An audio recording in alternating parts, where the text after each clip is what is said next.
I'm Dr. Kelly Starrett from the Ready State, and today we're talking about how we use H-Wave and think about H-Wave for the management of acute spasm.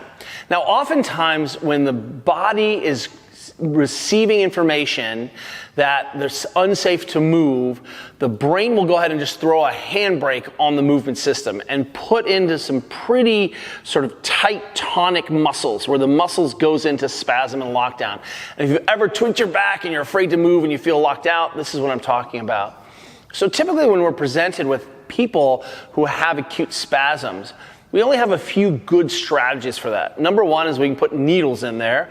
You can use biomedical acupuncture. That turns out to be a great strategy. We also can use pharmacology. So there are plenty of pharmacological interventions where we can help break tone, but those tend to have sort of knock-on effects. We can use constant pressure to just signal to the brain that it's safe here. It's another way of putting an isometric in. Or we can use electricity. And this is one of the best use cases of the H-Wave. Now, oftentimes, we want people to always remember when we're using H-Wave that we want to pump, that the pumping is the magic. We get this non-fatiguing muscle contraction that's going to bring the groceries in, it's going to take the garbage out, it's going to signal that it's safe to move.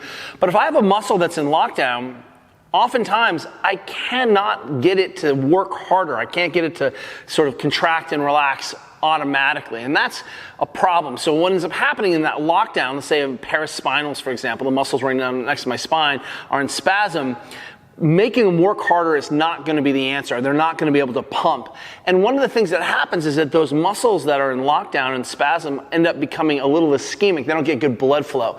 And believe it or not, that can be irritating in and of themselves. So enter the high frequency setting. And I can put a pad either across the spine or up and down. Basically, I can run a high frequency between any one of the pads. And this is a powerful way to actually induce spasm reduction. So by turning on that high frequency to a place where I'm comfortable, I can basically signal to the brain, hey, it's time to let go. And what's nice about that is I can do that spasm reduction for upwards of an hour, even though most of the time it doesn't take that long. I can run that high frequency in an area where I'm locked down, and this can be not even sort of a trunk musculature, neck musculature. It could be the quads, it could be the calf that's locked out, it can be any sort of area where you've got a lot of tonicity.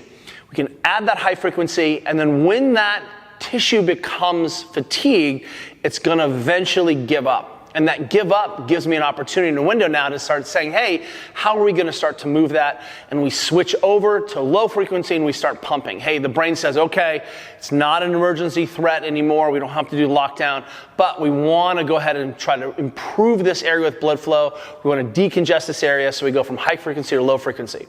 But simply knowing that if you have sensitivity in your movement system and you're prone to your body sort of overreacting or trying to protect you with the spasm or this sort of lockdown mechanism, it can be really useful psychologically and physically to have a strategy in place where if you get behind that curve, you can go ahead and say, I know what to do. I'm going to just grab my H-Wave, go ahead and apply those pads to those high areas, kind of blast that thing with some high frequency until it breaks, and then pump it away.